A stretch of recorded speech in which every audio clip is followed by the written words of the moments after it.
Hello welcome back to my channel. ఈరోజు నేను మీకు ఒక టిప్ చెప్తాను. ఏంటంటే జనరల్గా పిల్లలు స్కూల్కి వెళ్ళే పిల్లలు కానివ్వండి, కాలేజ్కి వెళ్ళే స్టూడెంట్స్ కానివ్వండి, ఎవరికైనా ఇలా బుక్స్ ఉన్నప్పుడు పిన్ పేపర్స్ అనేది ఊడిపోతూ ఉంటాయి. అలా పిన్ పేపర్ ఊడినప్పుడు అది ఎలా స్టిక్ బ్యాక్ చేయాలి, ఎలా అతకబెట్టాలి అనేది కొంతమందికి ఐడియా ఉండదు. జనరల్గా నాకు తెలిసిన ఈ ఐడియా మీతో షేర్ చేసుకుంటున్నాను. ఏంటంటే పిన్ పేపర్ ఊడిపోయిన పేపర్ని మళ్ళీ ఆ పిన్స్ ఓపెన్ చేయాలి.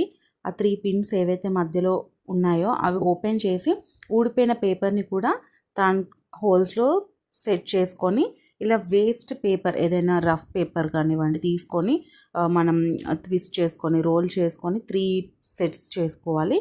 మళ్ళీ మనం ఓపెన్ చేసిన పిన్లోకి ఇవి గుచ్చి మళ్ళీ ఆ పిన్ బ్యాక్ నొక్కితే ఇలా పిన్ పేపర్ అనేది గట్టిగా స్టిక్ బ్యాక్ అవుతుంది. ఐడియా నచ్చితే, ఈ టిప్ నచ్చితే డెఫినెట్గా ఫాలో అవ్వండి. వీడియో నచ్చితే లైక్ చేసి షేర్ చేయండి. Thank you all.